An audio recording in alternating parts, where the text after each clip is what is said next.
And she looked at my daughter as I was over there clapping and yelling at that bear to run it off. She looks at my daughter and she went, "Your mom is a badass." And Willow is my daughter's name. Willow said, "Yeah." We've laughed so much about that.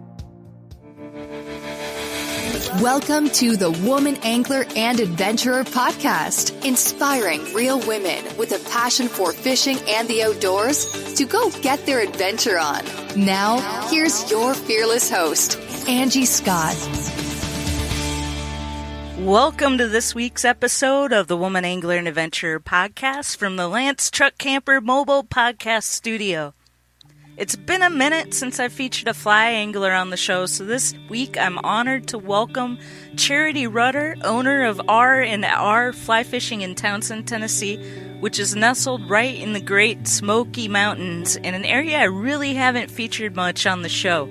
She's a guide and instructor as well as a graphic designer, and we talk about fly fishing in the Smokies, which with that clear water out there and the wild fish, it's a bit different than a lot of other areas around the country. We also talk about saltwater fishing and specifically tarpon, and Charity shares some fun bear encounter stories and much more.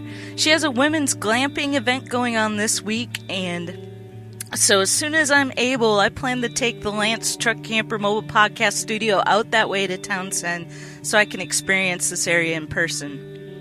All right, before we jump into it, I hope y'all enjoyed last week's episode, which was from the Women's World of Fishing Monday Night Takeover that we're doing every Monday evening, 7 p.m. Central, 8 Eastern, with my fishing friend Barbara Harris. And we're just getting started with these, but so far it's been a lot of fun. We hope to make it more interactive as we go. It streams live to our YouTube channel and to our personal Facebook pages and some other platforms. So I hope when your schedule allows that you'll join us live for these so you can interact with us and definitely catch out the replays if you miss it. All right, without further ado, let's welcome Charity Rudder to the Woman Angler and Adventurer podcast.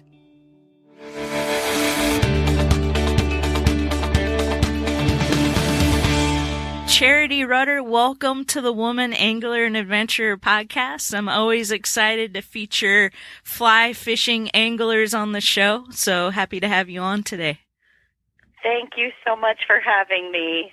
All right, so you are in Townsend, Tennessee. It's kind of funny that actually just came up last night. I've got some relatives that live in East Tennessee, and they're pretty close to Townsend. And I was like, oh, well, I'm talking to somebody who lives there in the morning for the podcast. So I will need to make a point to make a trip out there. We've got this Lance truck camper that I'm using as the mobile podcast studio for the show now.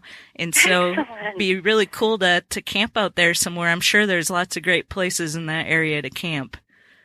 Oh, there are so many, and depending on what you enjoy, you can be in the middle of Tourist Central, you can be along a river in the national park, or you can be along the quiet side of Townsend, Tennessee, which we're over on the Cades Cove side of the national park. So we're kind of coined as the peaceful side of the Smokies or the quiet side of the Smokies because we don't really have all the touristy stuff that the towns near us, like Gatlinburg and Pigeon Forge, are very near us. They're about 30 minutes, 45 minutes, depending on where you're headed over there from where we are. And we're just a tiny little town that really caters to the outdoors person. There's bike trails in town. There's a lot of little campgrounds and nice little mom and pop shops, places to ride bikes and walk. And,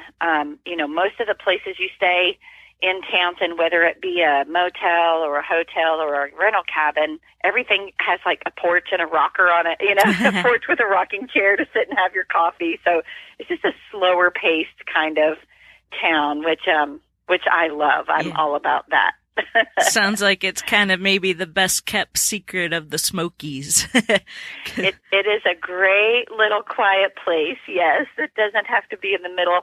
The beauty of it is, if people come here with their family and they want to play in nature, but if the kids want to go spend a day at Dollywood, it's really easy to drive 30 minutes, go spend the day at Dollywood, and then come back to your nice, quiet little cabin, Mm-hmm. So there's a lot of great things to do. Smoky Mountain Institute is also on this side of the park. It's in the Tremont area, and they offer all kinds of incredible camps, and they do summer camps with kids all summer. But throughout the year, when school's in session, they do more courses that are targeted towards adults, everything from entomology to nature photography, learning how to backpack. They also do some women's backpacking groups where they teach you how to pack everything in and pack everything out, and they even provide the gear for that. They do a lot of really great things there as well. Again, everything just oriented to being outside and getting out in the woods and the water. So you're originally from Oklahoma. How did you end up in Townsend? So I grew up in middle Oklahoma. We had a sheep farm growing up. So I was on an 80-acre farm, and we had a creek that ran through our property and 2 ponds, and I was always playing in the creeks and the ponds. I was a Girl Scout, but we were in a tiny town, so you could really do everything. Like, you could show sheep with 4-H, you could ride your horse in all the play days and rodeos, you could play basketball, you could be a cheerleader, you could be in band, everything. So it was a tiny town that I lived in until high school, and we moved to a larger town in high school. And my freshman year of college, my big brother and his wife, who had lived in western Oklahoma, and they had 2 very small children at the time that I was a freshman in college, and they moved to Knoxville, Tennessee. So my family, being very tight-knit, started coming this direction for holidays and summer trips. And, I was here at Christmas time, and I was here in the spring, and I was here in the summer. And I realized it didn't matter what time of year I was visiting East Tennessee, it was always pleasant to be outside. And I just loved that. And I couldn't speak that for Oklahoma. Oklahoma's full of wonderful people, and I still have a lot of friends there. But I've learned through my career right after college, and I'm just a solar powered person. I just really require being in the outdoors to be healthy and happy. I can definitely relate to that. Yeah. So since my brother moved here my freshman year of college, 2 weeks after college graduation, I packed everything up and just moved here. Very cool. So, yeah. and fly fishing, when did that start for you? So, I had been working in advertising. I have a degree in graphic design, and I had been working in advertising for several years. I was in Knoxville for a couple of years, ended up going back to Oklahoma City and working in design there for a few years. And not long after the Oklahoma City bombing, I decided to get back to the mountains. I just wanted to be out of the city and be back in nature. And so I took a job in Knoxville and started working in advertising downtown Knoxville and living in Townsend. I actually moved to Townsend when I came back that time. And I ended up in between jobs. I got sick. My doctor told me it was because of stress from my job. But I got sick. And the same day I was diagnosed with an illness that my doctor said was induced by stress, because I should have been closer to 50 before I had it, and I was like 28, 29. I lost my job that day. I got fired like 2.5 hours later. Oh, wow. After learning that I had this thyroid disease. And I had met Ian Rudder at a fly shop in Townsend the previous year, and we had become friends, but I never really got to spend much time with him because I was working crazy hours all the time in Knoxville at the advertising agency. And so as I was going through my treatment for the thyroid disease and stuff, I was kind of like, well, I always wanted to be a graphic designer, and it's killing me. so now what do I do? And Ian was already a guide and running a fly shop for some folks here in Townsend. And so I just kind of started tagging along with him just to see what he was doing and just to have somebody else kind of show me around outside, because I wasn't very familiar with the trails and everything in the national park. And I watched him fish for a few months before I ever touched a rod. And I say that it's because I'm a visual learner, that after watching him fish and just kind of going along with him just to be out in nature and things and to learn my way around with him, the first time I picked up a rod, it really clicked for me because I'd been watching it for a while. And so I started fly fishing then, and we started dating, and a year later we got married. And about a year and a half later, he got a contract to write a book that was a guidebook to the Great Smoky Mountains National Park. And one of our friends was managing a fly fishing program at Blackberry Farm. It's a really beautiful resort that's kind of hidden in the mountains over here on the quiet side of the Smokies. So I started guiding some stuff for them. And when Ian's book published, when it came out, our phones started ringing off the wall. And so we decided, well, I guess we need to start taking people fishing. And that's when R&R Fly Fishing was born. Very cool. So, and now it's been like 20 years. Yep. Almost Wow. 20 years. So, yeah, and we love it. We love to just share. From billion-dollar ad budgets and arena naming rights to tens of thousands of retail locations, big wireless providers spend big to appear like they're your only option. How do they afford it all? That big bill you get at the end of every month. Mint Mobile had a different idea. Instead of brick and mortar overhead, Mint Mobile is online only. What does that mean for you? A whole lot of savings, because wireless plans from Mint Mobile start at just $15 a month. That's unlimited talk, text, and data for just $15 a month. You'll save enough that you can get a brand new rod and reel for the upcoming season. For anyone who just hates their phone bill, Mint Mobile offers premium wireless for just $15 a month. All plans come with unlimited talk, text, and high-speed data delivered on the nation's largest 5G network. You can use your own phone with any Mint Mobile plan, and you can even keep your same phone number along with all of your existing contacts. By going online only and eliminating traditional costs of retail, Mint Mobile passes significant savings on to you. Switch to Mint Mobile and get premium wireless service starting at just $15 a month. To get your new wireless plan for just $15 a month and get the plan shipped to your door for free, go to mintmobile.com/waypoint. That's mintmobile.com/waypoint. Cut your wireless bill to $15 a month at mintmobile.com/waypoint. The Great Smoky Mountains with people, and in the last few years, I've really been focusing on women's groups with all of the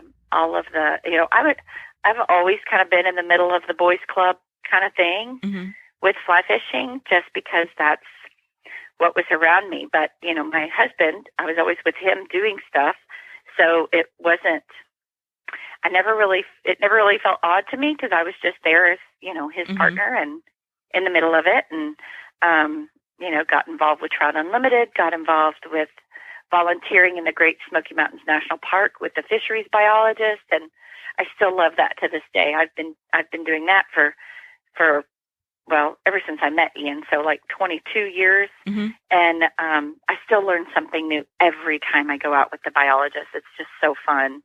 But I just love to help people experience the national park and the wilderness that's here and the beauty of the wild trout. I've been focusing a lot on women's groups the last couple of years, doing women's camps. I invited Jen to come host with me, and I've had my friend Wanda Taylor has come and hosted with me, and the whole weekend is just about gaining that confidence so that they don't feel like they have to have someone else put their rod together or tie their fly on or help them get untangled or tell them where to stand when they approach the river. So it's all about just creating that confidence. And we do a lot of educational stuff around camp all morning, and then we go into the national park, and it's just like, okay, grab a buddy and go fishing, and we'll be checking on you. We're not guiding you, but we're kind of a safety net here. So if you need help, use what we've taught you this all morning today and go do it. And then tomorrow we're going to teach all morning and then go do it again. And it's just been so fun. And it's really cool to see the relationships that have formed between a lot of these women. If you did that rip and hopper thing, I'm sure you experienced the same thing. It's like you just make friends with these women, and then they call you up and they're like, hey, we're going to go do this. You want to go? And I've had women that have met each other at my camp, and then they've joined each other as roommates and fishing partners for the week at the group we host in Idaho every year in September. And it's just really fun. It's a great community of people, and I've just learned just fly fishers in general are usually just these really nice, down-to-earth kind of people that want to help you catch a fish and have a great experience out in the river. Awesome. So the camping thing or I should say glamping you're talking about is actually, as this episode comes out, I believe it's happening this week in the Smoky Mountains. And so, that sounds like a lot of fun. So it's Jen Ripple is hosting it, this one with you. And, talk a little bit about the glamping. What makes it glamping as opposed to camping?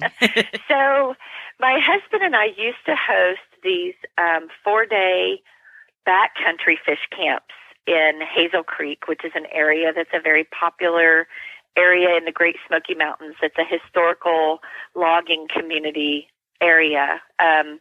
It's easiest accessible across Fontana Lake, and it's completely backcountry. There's no running water. There's no toilets, anything. And I learned in the years of us doing that most women don't want to go camp if there's not running water. And not all women, because we had a lot of women come and be a part of it, and it was so fun. It was always really fun for Ian and I when other couples would join. Or we have a client that has become a dear friend. She's a retired college professor, and she loves to travel with us, and she camped with us, and we've had a lot of great experiences. But one of the campgrounds in Townsend in the last few years was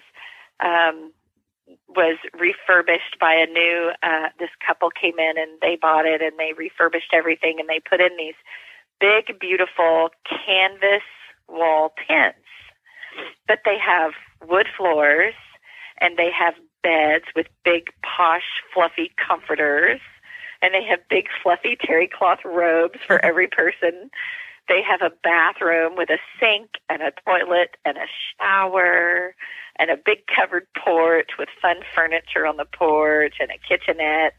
And so that's this whole glamping is like, it's glamorous camping. So you're not really roughing it, but you're still, sleeping in a canvas tent, even though you're in a nice, comfortable mattress, and have a toilet like just outside your door instead of walking to the woods with a shovel to try to find a place to use the bathroom like our backcountry camps are.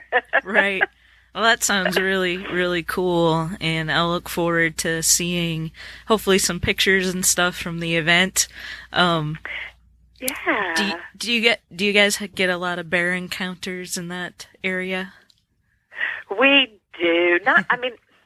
Not a lot. I guess a lot compared to somebody who might live in a city, of course. But it's more the bears. The bears here, the black bears, I kind of feel like they're like giant raccoons. Usually, if they're threatening, it's usually because they have cubs or because someone has been feeding them when they shouldn't have been. And so then the bears become acclimated to coming right in and taking over your cooler kind of thing. But for the most part, if you make a loud noise and, you know, if they're starting to get in trouble, they're very mischievous.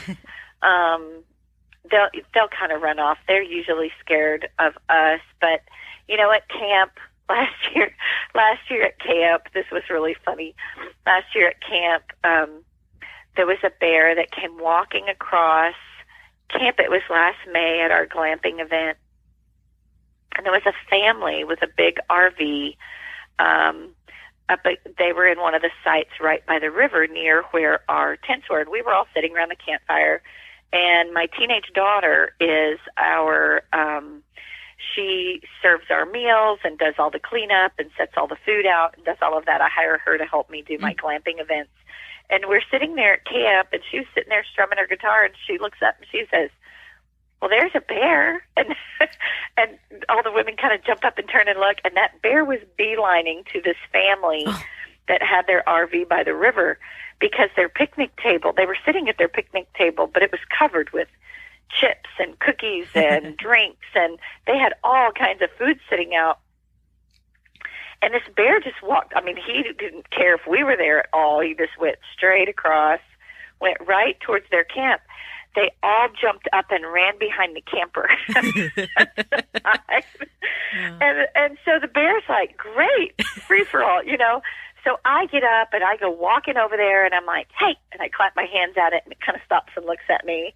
They always kind of stop. The acclimated bears always kind of look at you like, what? I'm going to get this stuff, you know. And so, you know, I just kind of clapped at him and ran him off. And there's a woman that was there from Chicago, and she looked at my daughter as I was over there clapping and yelling at that bear to run it off. She looks at my daughter and she went, "Your mom is a badass." And Willow is my daughter's name. Willow said, "Yeah." We've laughed so much about that. And that woman traveled with us to Idaho. We're doing more stuff with her this summer. She's become a friend of ours, but it was just a really funny situation. But there's other times you'll be on the river, and the bears, you know, a bear might come down to the edge of the water while you're fishing and just start flipping rocks to grab grubs and crawdads and things. And lots of times they won't even see you. If you're downwind of them, and they can't smell you, sometimes they'll just come walking right down to the edge of the river. And usually if you make noise, they'll turn around and run right back into the woods. You know, even just a cough or clear your throat kind of noise, or, oh, look, that's usually it. Look, a bear. And they run and they run away. Yeah. So we've had to, where we live a few miles outside of the national park. And where we live, the last few years, we've had to start locking our cars because the local bears have started learning how to open car doors. Oh, wow. So we've had a couple instances where we came home and it looked like somebody had been trying to shuffle through everything in our car and threw things out on the ground. The doors were standing open, and it was a bear. Wow. I have not heard of that. That's crazy. It's crazy. One morning, my husband went out to his SUV, and he and I had been volunteering the day before with Park Service, and we had left all of our wet gear in the back seat and the back of the truck.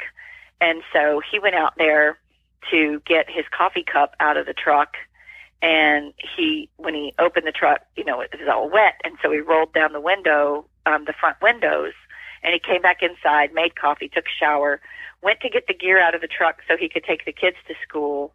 And when he opened the back door to get the gear out of the truck, there was a bear sitting in the back seat of the truck, like eating through my Patagonia backpack. I was so mad. In a hole in my backpack. But they like power bars. Wow. Well, the closest encounter I've had with a bear was in Gatlinburg, and that's why I wanted to ask about that, because we were at a cabin up in the mountains for Thanksgiving, and one of the guys that was staying at the cabin, he had a cooler of beer out on the front porch, And when he went after dinner, went out to grab a beer and watch some football, and there was a bear sitting there, and I'm like, wow, that's crazy. Yeah. Have you seen the recent video that's been going viral of some cabin in Gatlinburg where the bear gets on the porch, pulls the cover off the hot tub, and gets in the hot tub? No, I have not seen that. That's hilarious. That's happened in the last few weeks. It's been all over the internet. It's pretty funny. I'll have to search for that. Yeah. Wow. Yeah, it's pretty hilarious. Oh, cool. Well, I wanted to talk a little bit about, I was, doing some research for this conversation and saw that you also like to fish saltwater, which has really been a favorite thing of mine after that Rip and Hoppers adventure down in Florida, and then spending some time down there this past winter. I just love saltwater fishing. I have not yet caught a tarpon, but I see that that's something that you like to go after. So talk a little bit about that. Oh my goodness, there's not much that compares to hooking a tarpon on the fly. It's amazing. When my husband and I were first married, he was still working for the local fly shop, and there was one of the guys he had gotten to be friends with that was a sales rep, also guided for tarpon down in that place that became so famous called Location X, not far from Apalachicola. Oh, okay. So every year in May, he would invite Ian to come down and go spend a couple days tarpon fishing.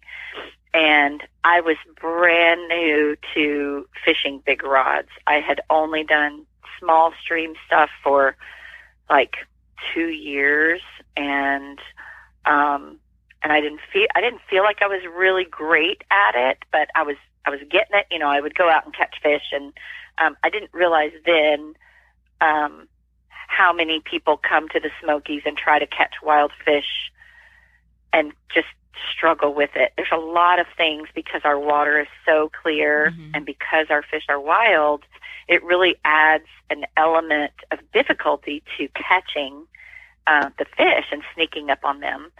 So I had only done small stream stuff, and my husband comes home with this Billy Pate video and tells me that we've been invited to go do this tarpon trip and that I really need to watch this video. And he brought home a big, heavy rod.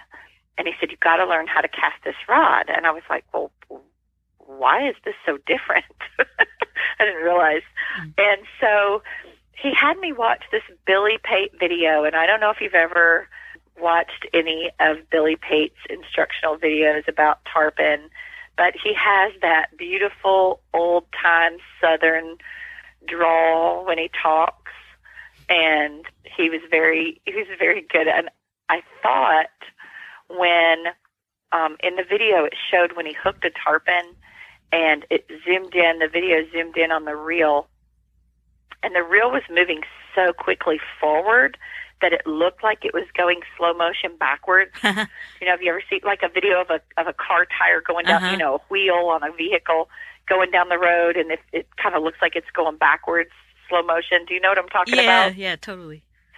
So I watched that and I laughed, and I looked at my husband. I was like, "Oh, come on, seriously?" And he's like, "Really? This is real." Like, so he had done it before. So we get out there and we get on these line of tarpon. And when you're tarpon fishing, the way I have done it mostly, you're out on a flat and you're waiting, usually in the morning as the sun is rising. You're waiting and you hear them before you see them because they have to breathe air. And it's just a really cool feeling. You're just out there and you're looking, and it's not real light yet, and you just hear this big breath come to the surface, and then it goes away, and then you hear it again, and you can tell which direction they're moving. But when you hook the tarpon, when you get them to eat, they jump and they're acrobatic, and it's like they dance across the surface of the water and cartwheel across the surface of the water. And I remember the first time that first trip, I actually landed a tarpon on my first day, and I appreciate it more now than I did when it happened because I was so new to it, and it was incredible. And I just remember looking at the guide and saying, I feel like I just wrestled a large man off the boat, like I was fighting for my life to be king of the mountain, because it's so physical. And there's so many things you have to do to not lose the fish because of the way they jump and they speed, run and clearing your line. And it was just so different and so amazing that it's a huge thrill. It's just a huge thrill. And a few years after that, my husband and I started going to the Everglades. We had some friends that lived near there that we would just hop in the truck and go see them in February when things weren't busy here, and we'd go fish the Everglades. And the very first time I fished the Everglades, we caught snook, tarpon, and redfish all on the same fly, on the same rod in one day. Yep. And that sealed the deal for me loving saltwater fishing. Yep. That was it. So there's just something. The tarpon are so beautiful, and they're so mysterious. They've learned a lot more about them since I started fishing for them 20 years ago. But it's just a huge thrill ride. It's like a roller coaster and a workout, and just the beauty in it is just awesome. It just takes your breath. For me, it takes my breath. It sounds a lot more, almost more like hunting than fishing. I feel like fly fishing is very much like hunting. When I was first learning to fly fish, I said that to Ian, my husband. I said to him, I was like, wow, this is a lot like hunting. You're sneaking up. You're in the Smoky Mountains, because our water is so clear. It's as clear as the water you get out of your sink to drink. Wow. So the water is so clear, you can see the bottom of the river most of the time. You can see the fish a lot of the times, not all the times, because they're very camouflaged. But you really have to be sneaky. And there's a lot of little things that we have learned that we love to teach people, things that you can do to make sure they see your fly and that you get a very natural drift, so that they see your fly before they see you, so that you don't spook them, because they get spooked often.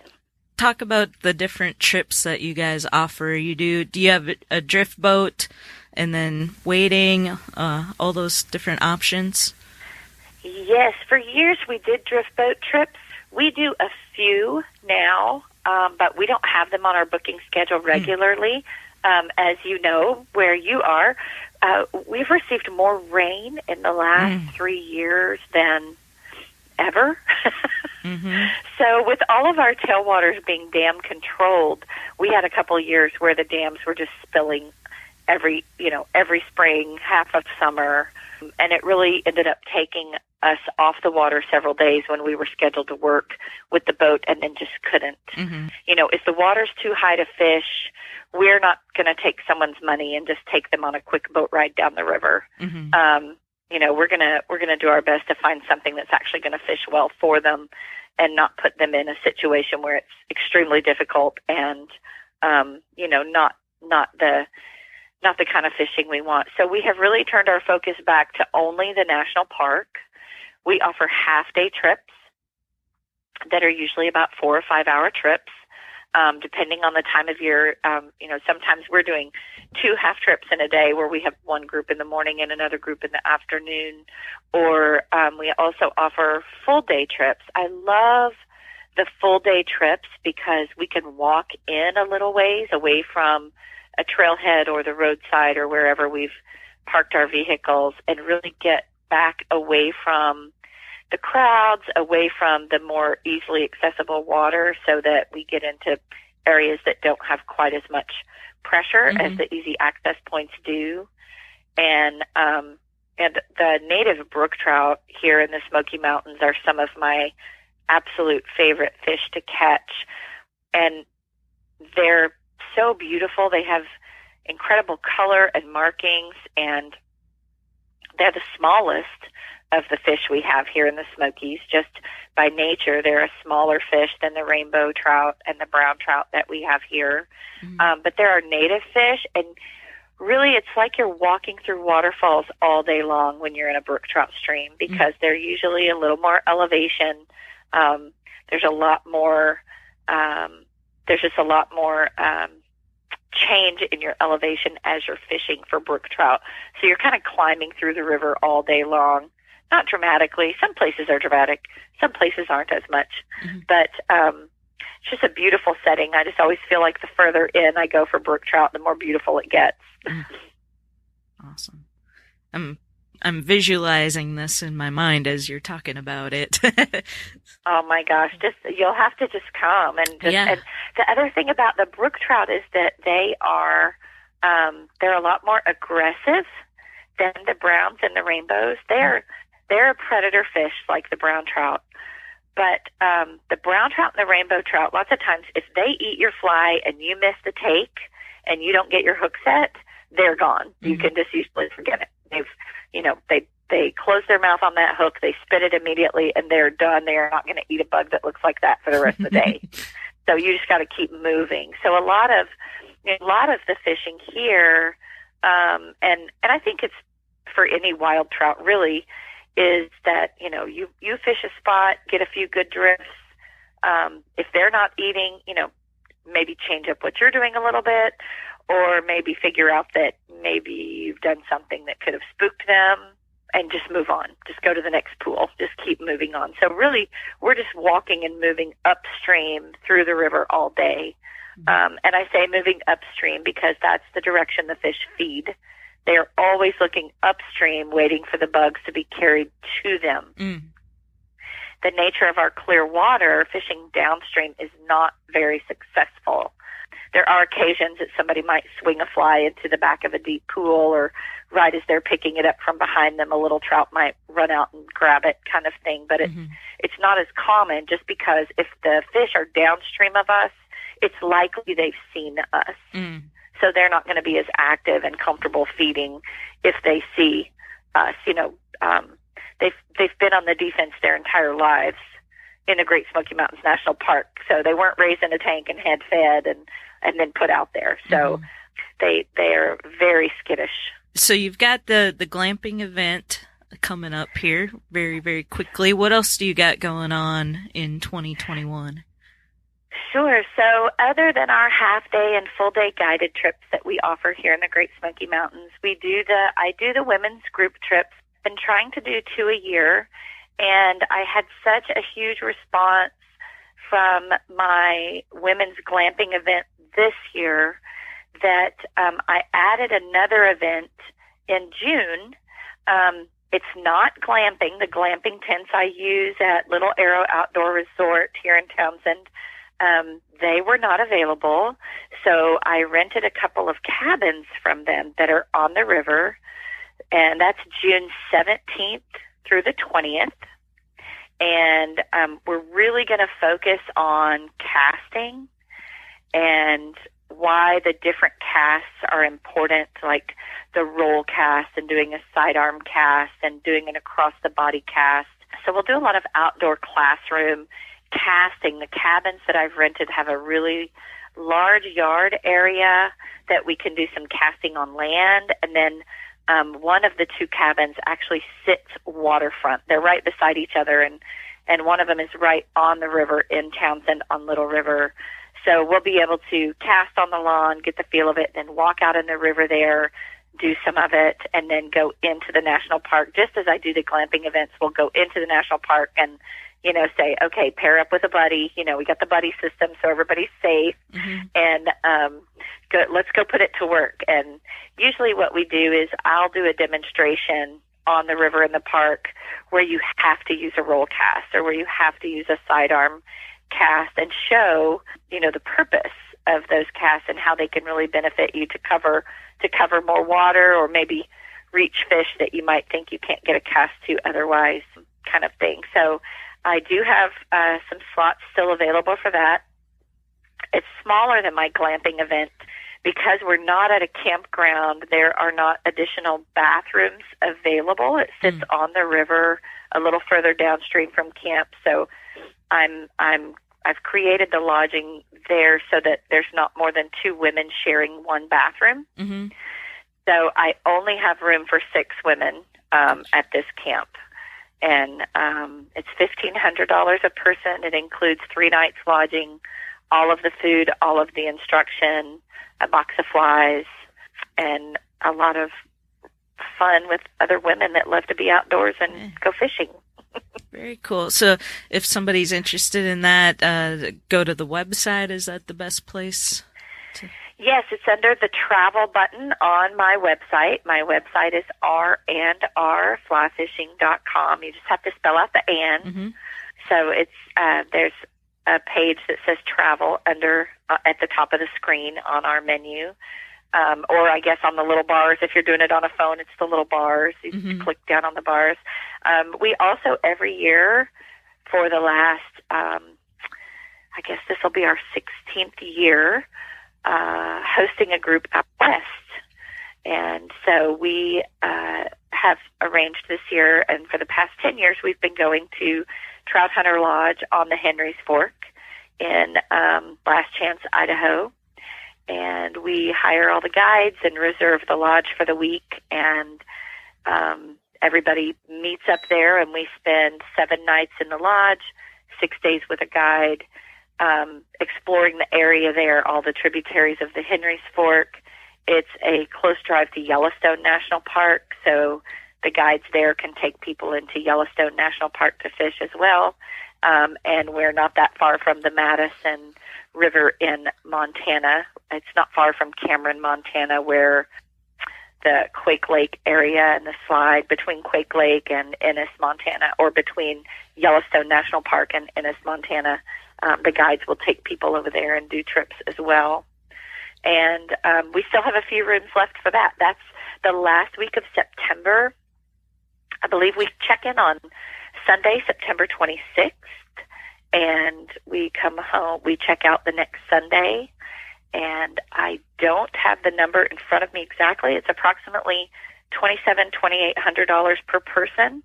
That includes your 7 nights lodging, 6 days with a guide, and your lunches. Breakfast and dinner are up to you. The lodge has a restaurant that is part of the lodge and a fly shop. So you're right there for all of your meals, and your guides are right there every morning to pick you up. And it's an incredible time. There's so many different areas, no matter what the weather's doing or what the water levels are, there's always something that they can get into to fish, because there's such a diversity of rivers and waters available in that area in September when we're there. Awesome. Yeah. Well, good deal. Well, I will put a link to your website in the show notes for this episode, and also share your social media, Facebook, and I assume you're on Instagram as well. Yes, R&R Fly Fishing. Yes, Perfect. On Instagram as well. Awesome. Well, thank you so much for taking some time to be on the Woman Angler and Adventurer podcast, and I will look forward to following the glamping event with Jen Ripple and everything else that you got coming up. Thanks so much, Angie. When you get over to the Smokies, let me know. We'll get out on the river. I will. We're definitely going to make a point to do that. Sounds great. Thank you so much.